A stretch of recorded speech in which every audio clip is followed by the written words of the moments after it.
Hello, everybody. I nearly instinctively said good morning then, because it is morning here in the UK where Gill and I are joining. I assume it's getting to afternoon now. Thank you for joining our Snappy Sounds Australia webinar. We are joined here by Gill, who I will let introduce herself in a moment, to talk about the best of Snappy Sounds. Gill is a synthetic phonics expert. Again, she will tell us more about that soon. And thank you so much for doing all of this for us, Gill, and joining us. I'm sure everybody here is really excited to learn more about phonics and this amazing programme. Please do use the chat box, as Gill has, to introduce yourself. Let us know where you're joining from and the time so that I can get that right. This webinar is going to be 1 hour long. The recording has already started, and we will send you the recording, the slides, any other resources that are mentioned throughout, and a certificate in a few days' time. So do keep an eye on your inbox for that. I'll give you a few more minutes just to post in the chat box, but I think I'll hand over to Gill. Thank you so much. Hello, everybody. I think hello is the safest rather than morning, afternoon, or good evening. Thank you, Katie, for the introduction. I can see people are coming into the box, but do say, oh, good, someone is typing. Do say hello so I know that someone is there. It's a real privilege to talk to you this morning. It is hit this morning here. It is 7 o'clock. So we've had a lovely, bright, sunny morning. And in fact, for once here, it is actually sunny, which is quite nice. Hello, is that Haifa? I hope I'm pronouncing that correctly. Welcome. While people are just coming into the chat room, I'll just do 2 minutes telling you about why I'm privileged to be speaking about Snappy Sounds. Melody, hi. Melody's checking in. David, hi. You're all welcome. So my name is Gill Budgell. I've worked in education now for actually over 30 years. I started life as a teacher, a first school teacher for 3 to 7. So my whole career, whether in teaching or publishing, has always been about early years, early learners, primary children, and their language development. So that's really what my passion has been for my whole career. And I've been lucky to, as I say, work as a teacher, work as an advisor, working with bilingual children. And then I left the classroom to go and work for different educational publishers, and I've now run my own business and have done for many years working with different publishers. And I'm also lucky enough to be able to do a lot of writing. So I write resources myself, but I cannot claim to have written anything for Snappy Sounds. It is not my product. It's not my resource, but I love it. And Macmillan asked me to help them promote it in the UK and win accreditation from the Department for Education here. So that's kind of how I got involved. But enough about me, because this session, we've only got an hour, and I want to tell you as much as possible about Snappy Sounds. Hello, Carol from Auckland. Yes, Haifa, it is going to be, or Haifa, I'm really sorry, I'm not sure how to pronounce your name. Is this going to be recorded and emailed? Yes, it is. You will have it. That's where phonics lets us down, doesn't it, with something like that? I'm not quite sure. Okay, so I thought I'd start this session with reminding you what is Snappy Sounds and what do you know about it? Because I'm really not quite sure how much you know. Whether people here are using it, do put that in the chat box. If you're using it already, or whether you're wanting to find out more about it and how it works. So I'm a little bit unsure about my audience, but anyway, I've got a lot of slides to get through. The most important thing, as I said at the beginning, was that I am an author and not an expert. I don't like that word, but I have steeped myself in learning about synthetic phonics, systematic synthetic phonics, SSP, as we call it here. I'm sure you do.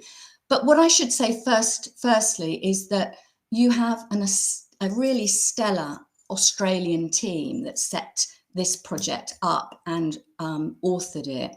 And at one point I thought, Kristin was going to be on the call, and I'm not sure if you are, Kristin, but if you are on the webinar, you're most welcome, and I feel really privileged to be able to present what is ostensibly your resource. But look at Kristin's experience, very much steeped in teaching experience and academia, so you've got that really good balance of research and classroom practice. And notice special educational needs qualifications. So you've got an amazing kind of combination of skills here from the core person in this author team. So welcome, Kristin, if you're here. Alongside Kristin, and just as important and almost uniquely, there was also this duo, I should say, of practicing speech pathologist, because one of the very, very important things about systematic synthetic phonics is that we're teaching children to make very pure sounds. And so for you in Australia to have these practicing speech pathologists who can make these sounds in Australian Standard English is really important. It's more difficult for around the world when I'm talking to people around the world. If they don't want to have Australian Standard English, then I have to talk to them about where they can go online to find different examples. But for you, this is absolutely perfect. And as I go through, you'll see that there are not only what I've got on the screen here, little photos just to show the mouth position. So when you're saying p or you're saying s, you can actually see what's happening with the mouth, and there's guidance on what's happening with the tongue. These are really important things, and especially for bilingual learners, if they are learning, if their home language has a different kind of sound system, it can be really very challenging. But you've also got these as videos, so, you know, a really strong author team behind this resource. I thought I'd just do this other quick thing about, well, what's new?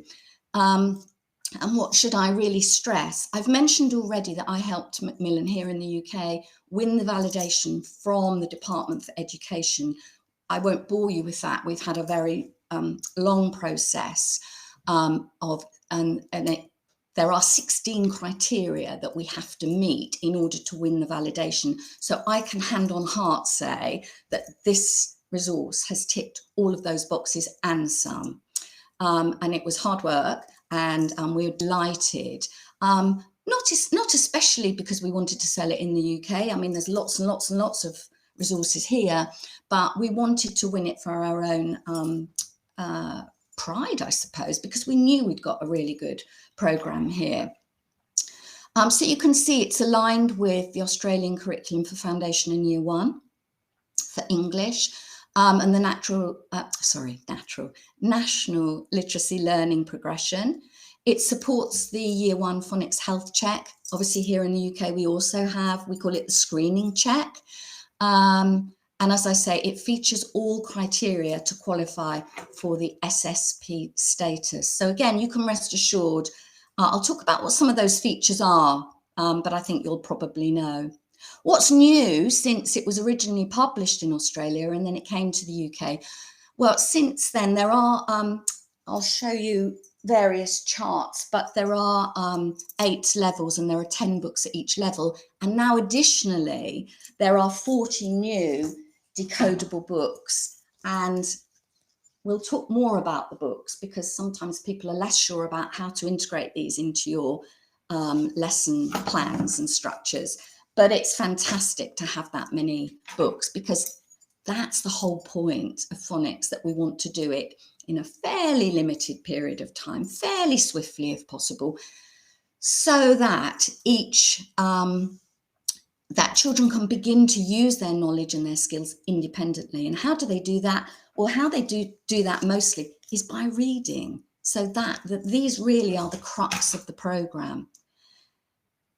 Do put any questions in or queries as I'm going, because I'm going at a pace, because as I say, I've got lots to get through, but please don't feel you can't interrupt because I want it to be engaging for you.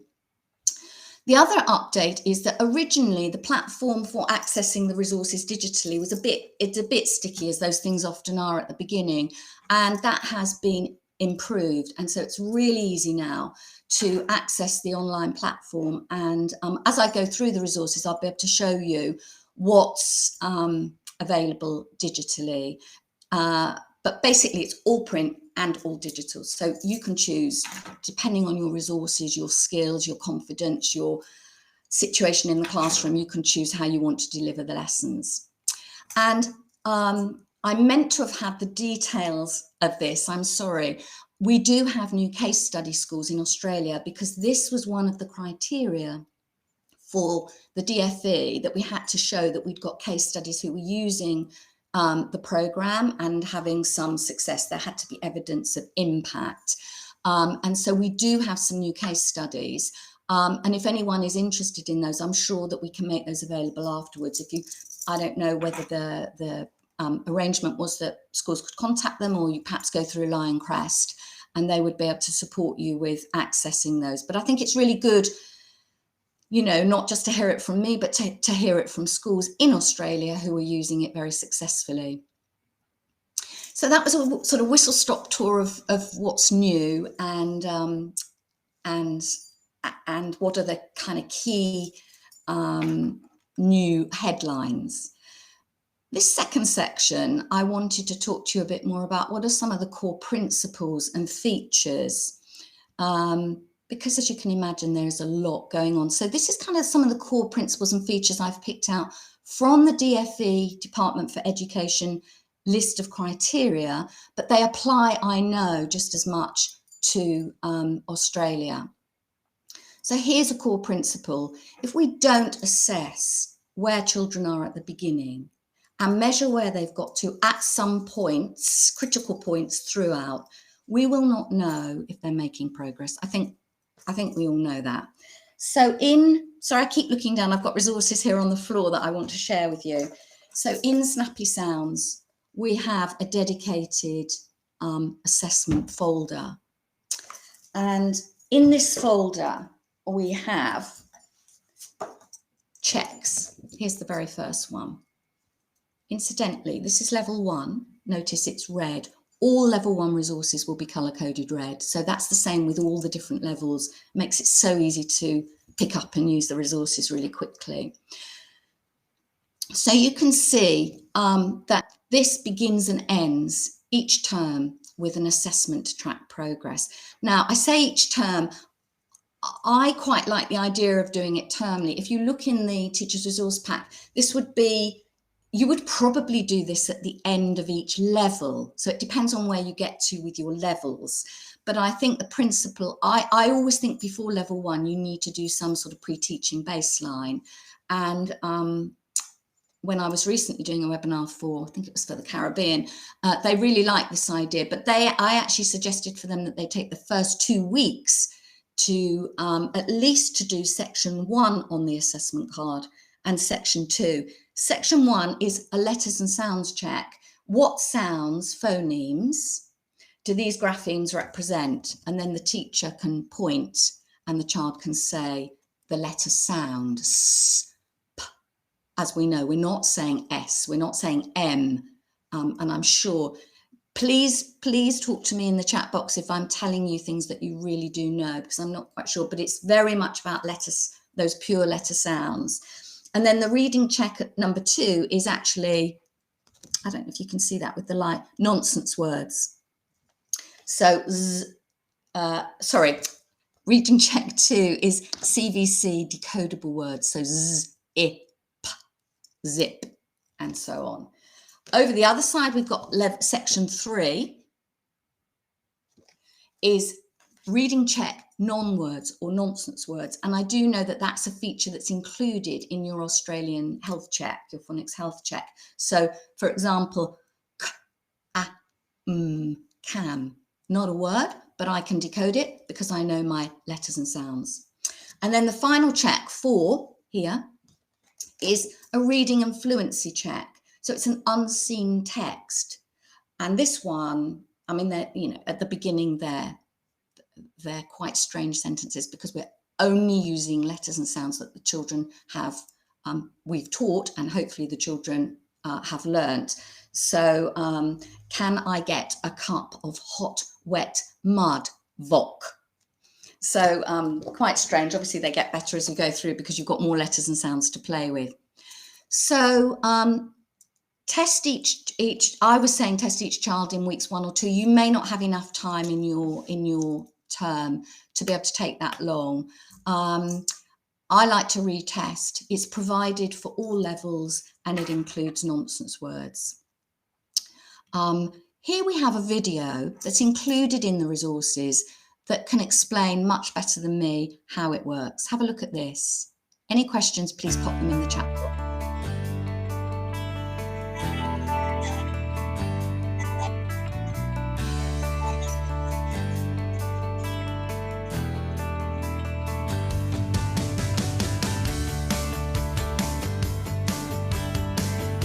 We're going to find out now about the sounds that you know. So I'm going to get you to go across and read the sounds across the page for me, okay? And then we're going to read these real words and then we're going to read these funny nonsense words.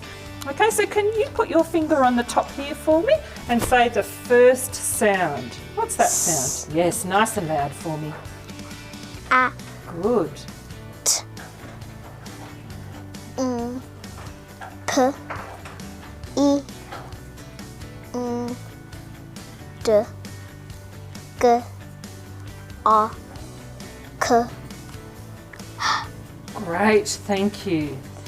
Now what we're going to do is have a look at these words. Can you put your finger under the word and read the word for me? Z. I. Zip. Y. Eat. Yeet. W. A. G. Wag. V. A. N. That. J. Can you say this one for me again? This one, what was this one? Fan. Fan. Beautiful, yep, next one. J. A.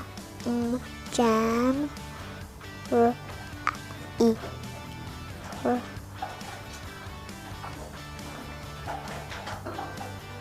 E. D. Red.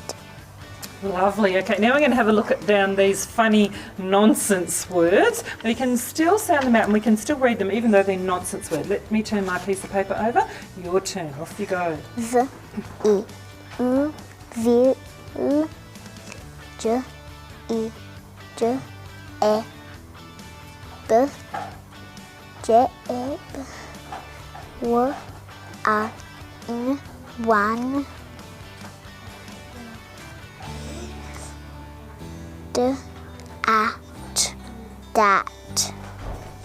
Nice job, excellent. All right, let's have a look on the other side now.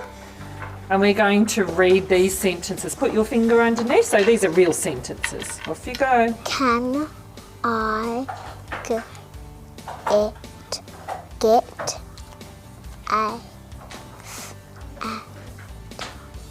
fat j a jam b a ban z zug. Great job. Thank you so much.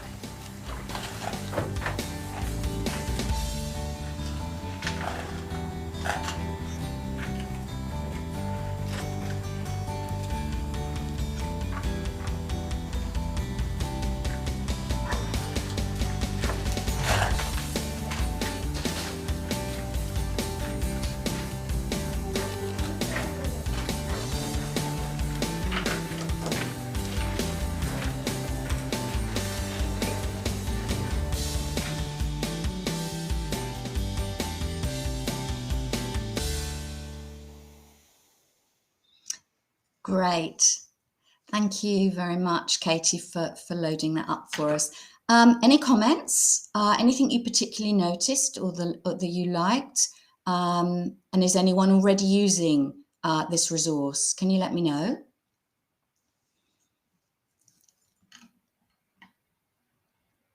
No, I think people are People are holding back this morning. Oh, someone is typing. That's great. It's good to chat, because then I know that you're there. It's a pretty long video for a session like this, but I thought it was really important that you saw it from the very beginning to the end, and actually to see the teacher working with the child's, I think, really important. Oh, Macmillan is speaking to me. Yeah, it is good to see it in action. And we can definitely share that video with you. You will notice perhaps that there was both a teacher version of the card and a student version. So I think that's something to note. You don't always get that. And obviously they're laminated, so you can actually write on them. And you'll also notice there was a student tracking card. And there's, if I go to my next slide, thank you, Heath, very nice, she says, good. Fluency looks like 80%. So when you do your calculations, I don't know if you could see that teacher's percentages, but they was kind of 80, 90, 100. So she's obviously doing really well with her teaching, and the children with their learning as well. There's lots of support to help you access those resources, and it's a really important point. I'm going to move on because obviously we've got a long way to go. This was an extra slide I put in about once you've got that information, then you probably already have effective ways of sharing it within the school, between classes for transition, with SEND experts if children need some extra help and they've got some challenges with their learning, and of course with parents. So, you know, don't forget that this information is for sharing and using, not just for its own sake. But forgive me, I'm sure you know that already. Okay, so that's kind of assessment, which is a really big part of the programme, an important part of the programme.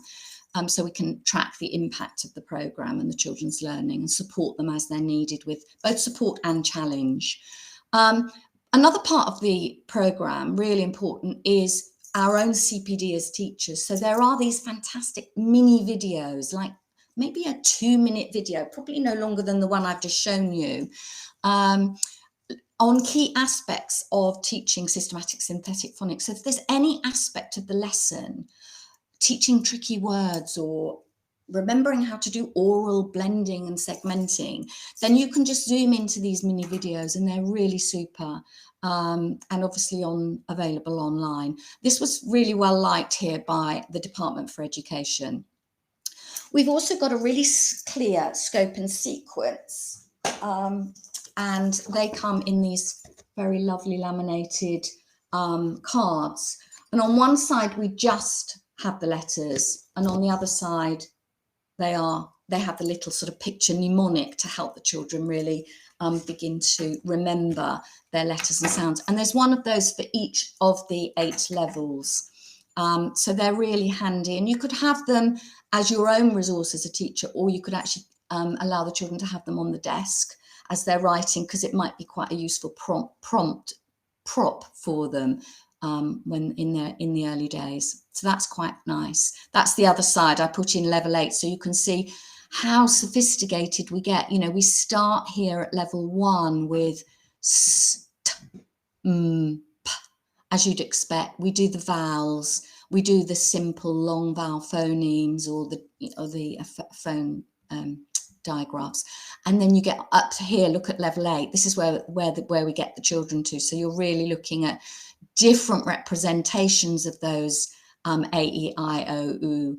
And you're looking at different graphemic, remember grapheme, the letter shape, different graphemic representations of the same sound. So as we know, S can be represented by graphemes, double S, C, CE, SE, ST.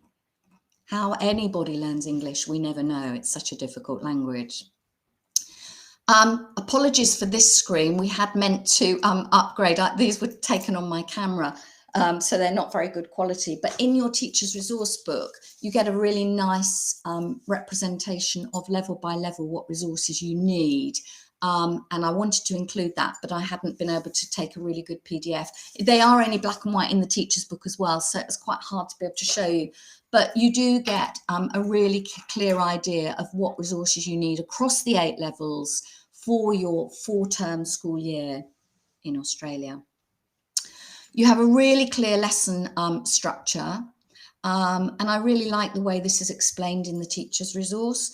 And I think once we know it as teachers, the children know it, it gives them a confidence, because there's always that kind of warm-up element.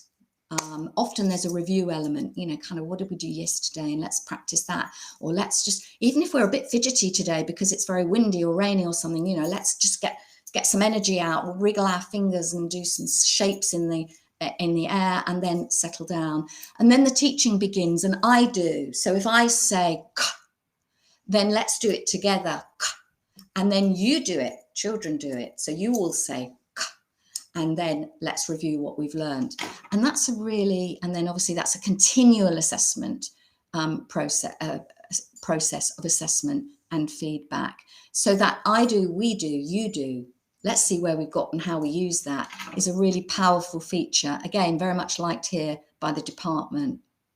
We also have, in the same format as these cards that I've been showing you, we have, and as A1 posters as well, so you can display these in your classroom. You have help with lesson sequence for both foundation and year one. Notice it changes differently.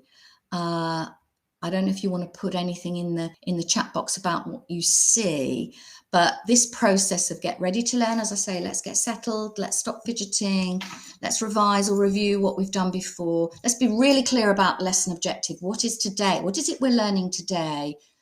Could almost apply this to anything that we do, not just phonics. Let's be honest, it's a good, really sound lesson sequence.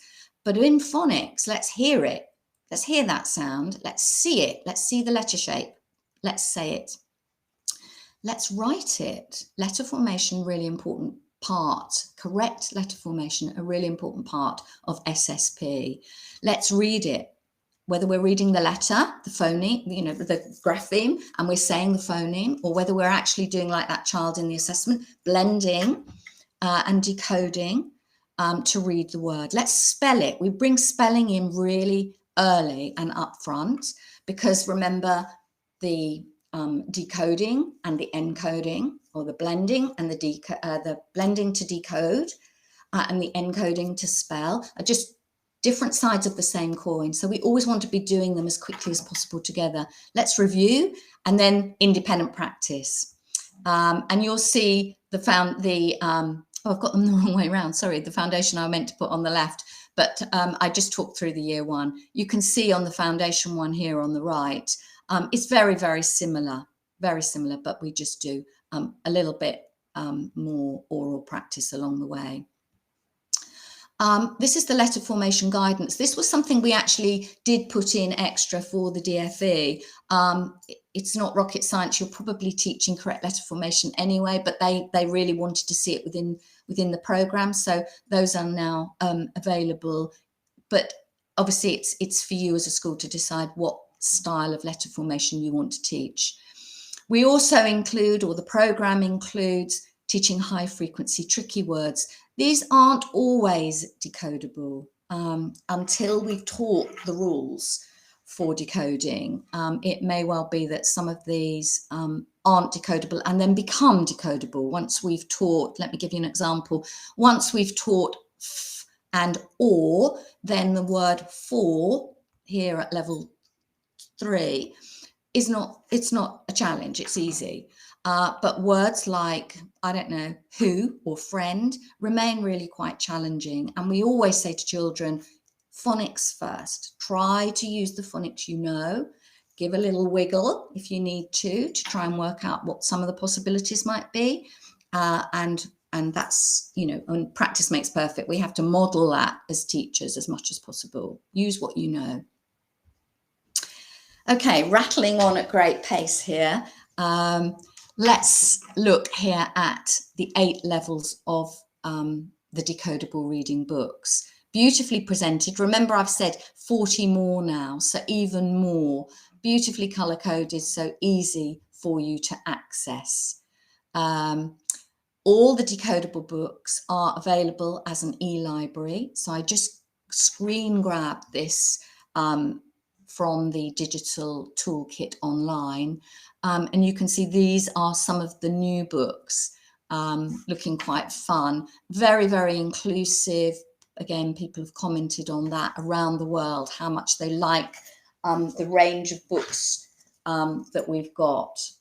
A fun hat right at the beginning. We go from Kim and Kat Get Fit up to something quite sophisticated like this, Jake and Kate Save the Apes. I mean, you can tell from the titles, can't you, what the phonic focus is going to be. The books are very easy to operate. Is anyone using ebooks at the moment in this kind of way, whether for phonics or for sharing text? Is anyone using their interactive whiteboards or digital tools?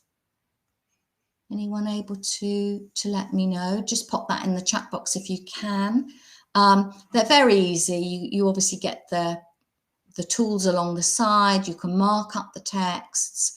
You can change the zoom if you want to sort of zoom in and make the text larger. They're really, really easy to use, and I think children really like to see them both as print but on screen as well. One of the things that we did for the accreditation here in the UK is that we wanted to be able to say that if there were slightly older children who needed an intervention, or even the young children, if they needed some kind of consolidation, we wanted to be able to say, yeah, we've got that within Snappy Phonics. And actually, if I go back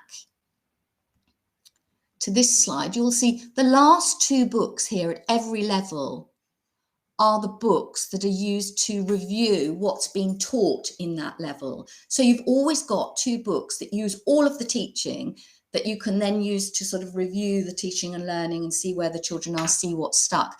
And basically for the intervention program, we've pulled those out conceptually, not literally. But if you're a teacher that wants a separate program, we just said, actually, they're there. They're sitting there for you. You could actually use those. If you've done all the teaching and learning, you can just do a fast track and use those final two books at each level. Ideally, it's a kind of 20 to 30 minute session 4 times a week, because you need to crash on. Sometimes they are older children. I know people in the UK are using it like that. And you can pull out all of the activity worksheets and alongside the reading books to use. You can use the assessment folder. So you've got this really neat package if you choose to use it in that way. And as I say, many people are. So that's quite an interesting innovation. Here's what it looked like when we submitted it, those books. And then we aligned the various decodable resources to say, if that's how you want to use it with some children, there it is for you. I think we're pretty much halfway, and I think I'm halfway on my time. So hopefully we're doing okay. Sally, thanks so much. She says the books are really great. Yeah, they are really great. Are you using them, Sally? Are you using them with your children? We're going to get on to talk about those in a moment as we're looking at some of the key resources. It sounds like perhaps you are. I have to say the standard and quality of these books is outstanding.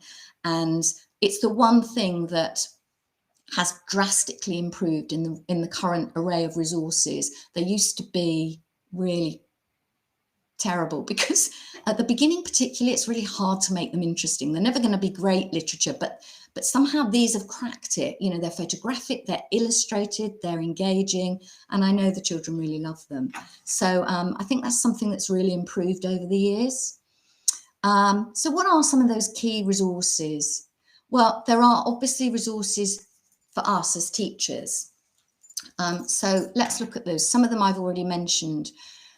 The teachers' resource books, there are 2. Here they are. One for foundation and one for year 1. And everything you need for delivering your lesson is in there. But it's not a relentless lesson by lesson by lesson duplication. It really gives you the core principles that you can then apply to every lesson. So I think it's a really good, it's a really useful and workable. And notice it's also not something that you have to rent a van to take home if that's what you want to do. It's manageable because it's a sensible size and gives you sensible information. We also have online teacher kits.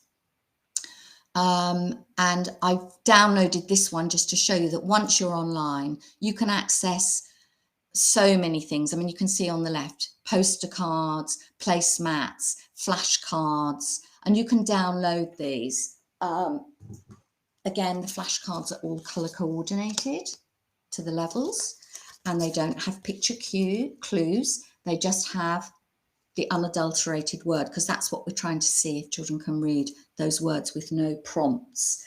So again, all online and downloadable if you choose to use it in that way. The assessment file I won't go back over because we've obviously spent quite a lot of time at the beginning talking about the importance of that and how to use it. So the assessment file I've shown you. So some really key elements: teachers' books, assessment file, downloadable practical resources. And I think I also mentioned earlier the A1 posters that you can pin on the wall. So if the children are faltering or you're faltering, if you're new to the program, you can use that as your own cue. What about whole class teaching? Well, these are magnificent, the teaching cards. I think I brought some to show you. Oh, maybe not. I had so much stuff to bring down from my office, I possibly haven't brought that down. But the teaching card, you can see, yes, I did. Here's one. Really, really lovely. Again, a sensible size to handle for you and the children. A very clear grapheme, a very clear mnemonic, leg. And then this is the joy. On the back, as you can see on the screen, you have a condensed steps of that lesson routine that we looked at a moment ago. So you've got all sorts of reminders. You've got the lesson structure, the lesson routine, reminder of how to say the sounds, something along the bottom about progression, where you are in your teaching sequence. Extension opportunities. I love this panel. You get words that you can, if you have one of those moments where you just can't think of the words that you need to share with the children, they're all there for you, including small captions. Nothing here will use a letter or sound that has not already been introduced. That's critical in SSP. So these teaching cards are, I think, a real bonus, actually. And I don't know of any other program that has them quite so clearly. This is the same card, well, obviously a different card because it's but available online. So if you want to put it on, use it online, you can, or access it from home. I did this for a different market, but I thought it would be useful for you to see what could a week look like? How do you, what's whole class and what's small group work so that the children can practice independently? Sorry, I just saw Leslie said something. I like the idea of the last 2 books in each level to be used as an intervention program. Yeah, we find that's really popular because there are cohorts already that have gone through that haven't had the benefit of a program like this, and you can find that they're really ready to embrace it, but they don't need to go through you haven't got time to go through the whole program with them. So it's really working nicely, that. Here, as I was saying, I was just trying to give you an example of what a week might look like. So I was saying potentially you could do Monday, Tuesday, Wednesday, where you're revising sounds, you're introducing your new letter, k, f, and going through the lesson sequence. You're reading these kinds of words using what you know, and you're spelling and then reviewing what you've done.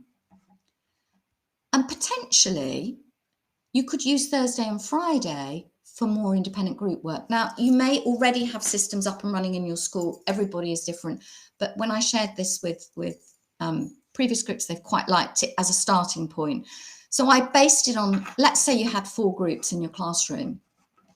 You want to be able to make time to work with a guided reading group so that you are sat with children using the books, ideally.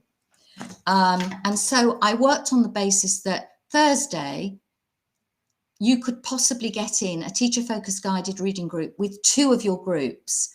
So group 1 and group 2. And Friday, you could do your other 2 groups. So your group 3, group 4. And then there's that awful question about, well, what are the others doing? I mean, if you've got them trained up to work independently with group work, that's absolutely fine. And there are so many activities within the programme to support you. And I've got some, if I've got time, I've got some to share with you. So you can see how let's just look at Thursday as a starting point. Teacher is working with group 1. Group 2 might be doing something like practicing some writing the title of that book on a worksheet. So they're ready to talk about what the book is going to be about for when it's their turn to sit with the teacher. Group 3 might be doing a worksheet on matching, which I can show you in a moment. And then they move to perhaps the independent reading of the book they did last week, or one of the books they did last week. So you're consolidating that learning. Group 4 are perhaps doing some independent reading on a past book, and then they will go to a worksheet. In this instance, I've suggested 3 in a row. These will make sense when you see the activities. What do you do about the ones that say, in 5 minutes, I finished?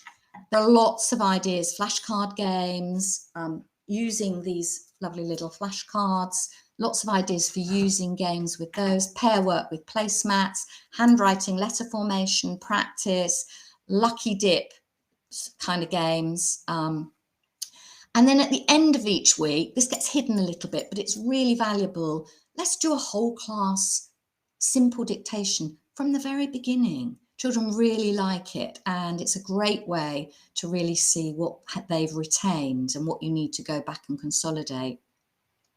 So that was a very quick indication of how it could work across a week. Let's look a bit more closely at this notion of using the books. I know some people find it more difficult because in the past maybe the teaching has been in isolation, whereas now we're trying to pull it all together to enable the children to be able to read. This book here is level 5 fiction, I'm not quite sure why that one's come up first, but you can see the level of sophistication goes from Is It Big to Mike's Bike quite quickly, where they're really engaging stories. I think that's why I wanted to put that one there. Level 6, this shows how it very quickly gets into non-fiction, authentic texts, even though they're adhering to the principles of SSP. So some really, really lovely books here. Here's the critical thing. If you're not sure what to do, at the beginning of every book, you get the It's Reading Time notes, what to do before reading, during reading, and after reading. And then you get the fast phonics page. So when you're working in a guided reading group, use this as your introduction. There's no point reinventing the wheel. This is done for you. It helps you to know which words to practice. In this one that I've got here, well, that's level 5, so that's fine. This one says, read the tricky high frequency words. So there's an opportunity to rehearse those. Say the sounds. We've got some quite, at this level, we've got some quite sophisticated sounds. Then there's this section, snappy words, that you can see here on the screen on the right. So you're doing some pre-prep in a way so that the children can be successful. But you've already done the teaching. You're not showing children letters or sounds for which they have not some knowledge and some skills. And then at the end, you've got some nod towards comprehension, because again, in the old days, it was just about phonics. It's about those sort of nonsense words. Well, really, the point of reading is to help children to appreciate and understand and enjoy the text. So we do say now, look, we've got good stories here, even though they're following the principles of decodability. So let's talk about the story and make sure we've understood it, not just decoded it. It's very, very important that we keep that balance. So those notes, I mean, honestly, I can't say to you enough. I don't think we're going to have time to read a story, which is what I was hoping to do here. Pete and the Baby Hippo, Zach the dog. Use those notes. They're there for you, and they will really help you if you're unsure about how to integrate. Plus, the plan that I've just shared with you over a week, think about how you can carve out the time to sit with a group. Alternatively, of course, you can do that introduction to the text whole class and put it on the screen. You could say, well, that's what I prefer to do. And then my group work is children using that text alongside other texts they've met. I mean, obviously, there are lots of different ways for you to enjoy these resources. The final section is this. Any questions about, let me just pause there a second. Any questions about using those books? Has that helped? Because I know that some people do find that bit a bit tricky. Has that given you some new ideas, or were you looking for some different kind of support about using those decodable texts? I think if you're confident about guided reading and having a group and, you know, encouraging children to either read aloud simultaneously so you can zoom in and listen to what they're saying, or to read round, whichever you prefer. People have different views on what's most effective. Then I think those are the principles you're applying here, knowing that you've got this sort of, you can rely on this, not leading you into a path where you're presenting children with things they can't read. I mean, they might not be able to read it, but then, you know, you've got to do more teaching and consolidation. I hope that's helpful. Independent practice and apply. This is where we want to get to. We want children to be able to use their knowledge and skills that we're teaching, both to read the texts, but also to do lots of practice. And these were some of the downloadables and worksheets, which are in the teacher's book. If you want to just photocopy them straight from here, they are available in here as well as online. You can use these in your group work to give the children practice. And again, rely on them. They've been crafted so that the children are only meeting letters and sounds that they are familiar with and that you've taught. And this is their chance to practice. So sorting, matching, it's all those old skills that we rely on. I made up this one because I quite like to integrate the importance of letter formation, as I mentioned earlier. So if this is your text, why not ask the children to have a go at practicing that title? The titles are decodable as well. Some programs you have to watch that. The titles take liberties, and I think that's quite confusing for children. But here, let's use those book titles as a little activity. Let children read a previous book. Remember, that came up on my weekly plan. They like a book. They want to go back and read it. And if they're struggling a bit, it's a really confidence booster to be able to go back and think, oh yeah, I loved Dip In, Dad. That was my favourite story. I'm going to read that one again. There's nothing wrong in that. Let them do it digitally in pairs if online is available to you, or have the books there for the children. No harm in going back. There is harm in going forwards for this program because it's strongly sequential. So don't let them go ahead, but practicing what they've already done, no problem. This was that section where I was talking about those children that always say within 2 minutes, I finished, what can I do? You know, and they're interrupting you when you're trying to work with the guided reading group. Use these little flashcards. They do come, I didn't bring down the one, but one of these cards gives you the activities and the little games that you can play. So you can see here, you've got decodable words. Some are blank, so you can write your own words on, which is quite handy. Keep it to the letters and sounds you've taught. And I've already pointed out that everything is color-coded across the whole program. So if you drop stuff, you can pick it up easily and resort it, or if the children do, get the children to help you sort it.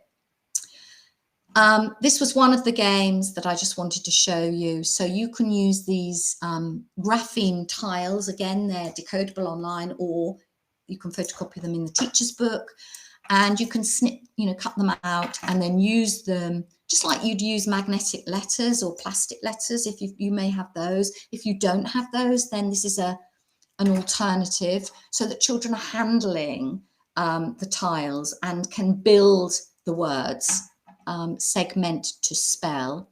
So it might be that they turn over a card. In this instance, the card said Dad, this one says map, and then they can select which graphemes they need to build the word. So that's just one example of what you can do. Train them up. Other ideas, here are some of those magnetic letters I was talking about. You know, you can get them now so that they're linked, so that if you're teaching ear as a trigraph, or I or as a digraph, 2 letters, 1 sound, ear, 3 letters, 1 sound, they're stuck together. So it kind of reinforces your message. So I really like those. But again, if not, you can use those grapheme tiles. And here again, I created this, very easy to do, so that you're again embedding that letter formation. If children really need practice, they can finger trace. Well, they might actually start in the air when they're very little, because obviously they need to make the shapes large in the air. They can then start practicing them in the air, small, and then start doing it in the sand, in the water, all these things. Before they pick up a pencil, they need to be pretty proficient in their gross and fine motor skills. But then once you're doing this, let them have a go. Give them a guideline and see if they can correctly form those letters. And this was one of the things I was talking about a little while ago, the dictation. So in the teacher's book at the back, you have the list of dictation week by week. And you can see from the very beginning, you're literally saying, I am Sam, or even Tom sat at the mat. And then obviously, imagine by the time you get up to level 8, they're really quite chunky paragraphs, more sophisticated sentences and chunky paragraphs. And even here at level 1, you've got cut it up and pin it on, go and get a fun hat. And actually that fits with, guess what? A fun hat, a level 1 text. So yeah, dictation I really, really like, and I think it's a really good way to see where children are, and it embeds that message from the very beginning that there is a point to learning these letters and sounds. It's the gateway to reading and reading for fun. The read it again message, I'm trying to get to the end so that we've got a little bit of time for questions, although you've been very quiet, so I hope you might have been saving up your questions. This principle of reading it again, I've already stressed that with the print books, but of course, if you've got the facilities, then reading it again on screen or reading it again from home, if you can allow home access, allowing them to reread that week's book or previous books is very powerful. Vic had a jab, Jen put Vic to bed. Little chap had to go to the vet. Some really nice little stories. We've pretty much got to the end with 5 minutes to spare. Any questions? If not, I will read you a story to finish. Any questions from the people we have here? Very happy to answer any questions. You're probably a bit dazed by the pace at which I've had to rattle through that. Sally, are you releasing new titles? Yeah, Sally, there are 40 new titles that I mentioned. So those I believe are now already released. If that's what you mean by the decodable books. So you've got a massive bank now of decodable readers that children can access. And I think variety is really important. And, it is possible to mix in decodable text from other programs, but you've got to really be rigorous about, are they introducing the letters and sounds in the same way? Because you don't want to risk confusing children by putting letters and sounds in front of them that you haven't taught. So I think it's really important that you stick to that scope and sequence. Heifa, I'm still not sure about how to pronounce your name. I'm sorry. That was so good, very beneficial. Thank you. You're very welcome. Any questions? Are you using it, Heifa, or is it new to you? It'd be really nice to know who's using it and what sort of things you're finding easy, what sort of things you're finding difficult. Let's see, someone is typing. It's always good to hear from you because that gives me a steer on what you might need another time. Someone is typing. Let's just see what people are saying. Not at the moment, but I'll look into it further. Great. Yeah, will do. I mean, I hope it's been in that sense, I hope it's been a good sort of overview of the program. Are you familiar with systematic synthetic phonics, but not with the program? Or are you familiar with both? Are you using something else at the moment? Be good to know that as well. Because obviously there are lots of resources around, but some of them are very, very old. And although they've adapted over time, it's quite nice to, if you can afford it, to go with something that's contemporary and inclusive and ticks all the boxes from the beginning. It was designed to meet these things. Got a few more people typing, so we'll see what's being mentioned. I think it's a relatively easy program to use. Still waiting. I can see someone is typing.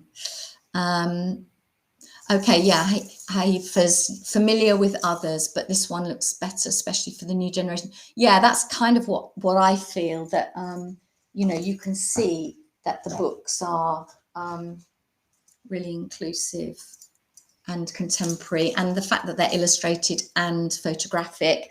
And I mean, when you look at something like, I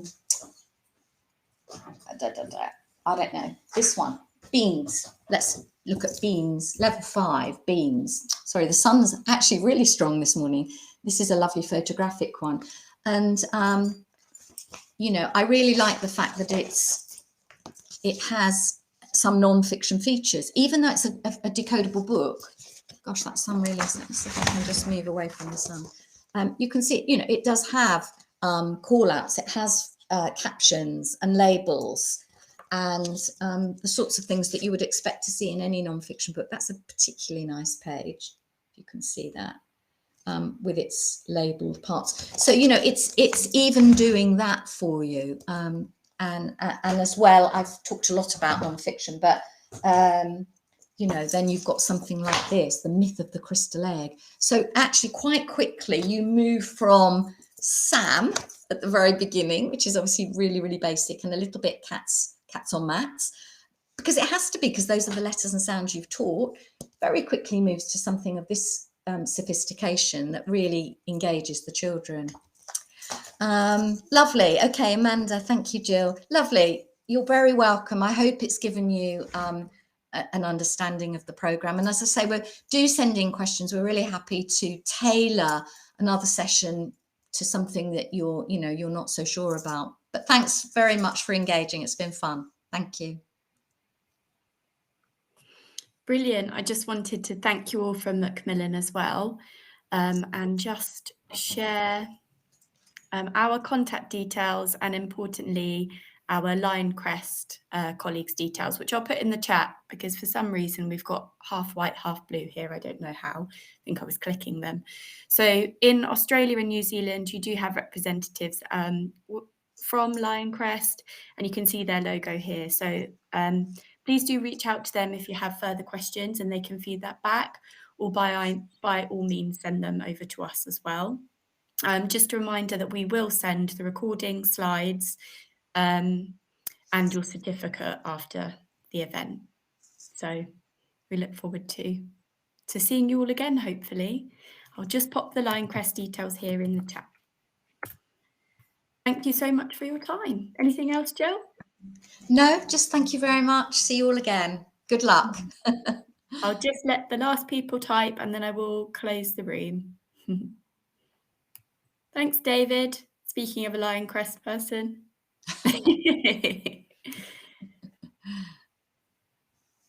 Thanks so much. Okay. And